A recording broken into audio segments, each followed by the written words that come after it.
Hello everyone, this is Tyler Truitt. A lot of you have been asking us for another update, and we've kind of been waiting until we had something to update on. Many of you will remember that a few months ago we got back our final decision from the appellate court, and they upheld the decision of the trial court.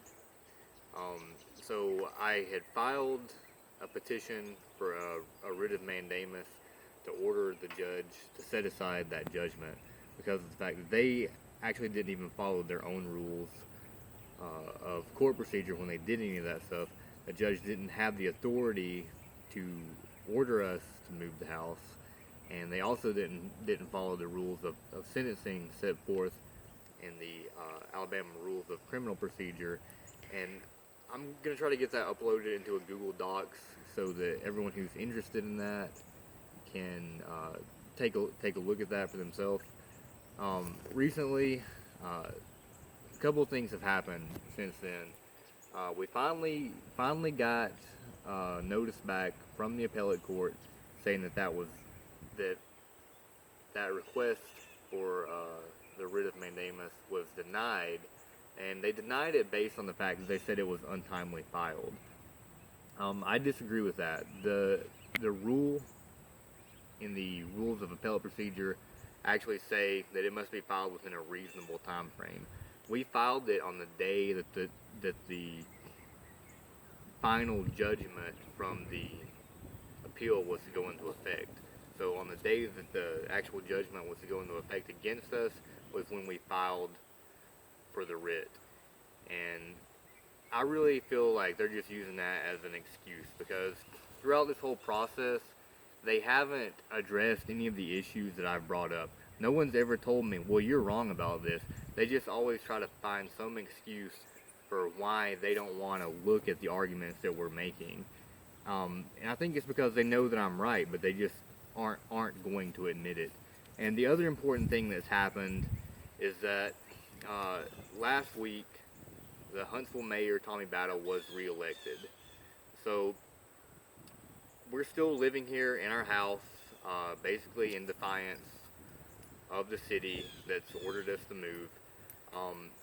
But they haven't come out and tried to physically remove us yet. I think if they're gonna do something like that, it's probably gonna be in the next month or so, because of those two developments that have just happened. And they coincided almost exactly at the same time. The mayor was reelected last week, and about 2 days after that is when we got the notice in the mail.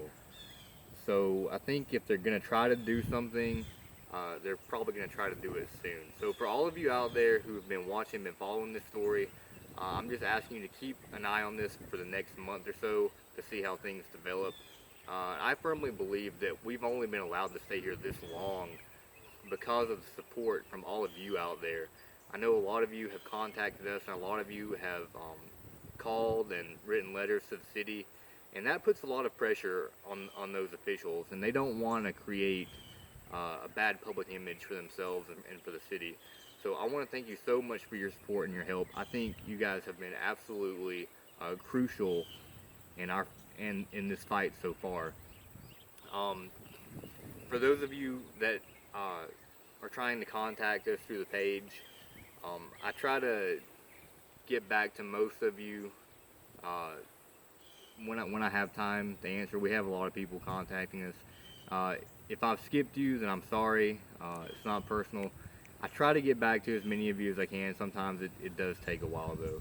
And for those of you that have donated to our GoFundMe, I want to thank you so much for that as well. Right now, we're doing okay on money. I think the biggest thing right now that I would ask people to do, if you wanna help, is just keep calling the city officials and keep sending them letters. I think phone calls are good, letters are better, certified mail is even better, because you're taking it to a next step where it makes it harder for them to ignore you. Remember, many voices make loud words. That's why we all need to stand together on things like this to be heard. So once again, I want to thank you all so much for your support. And if the city is out there watching, I think this is my message. You know, all I've ever asked for is the freedoms that I was promised as an American, the freedoms that I fought for. You know, I believe that we have a right to live here on our land. We're not hurting anyone, and I'm not going to move. I don't care what they tell me. If they don't like it, that doesn't change the fact that we have a right to be here. So these are my terms, liberty or death. I'm not leaving. And so once again, all of you out there, thank you so much for your support, and please keep watching on this situation.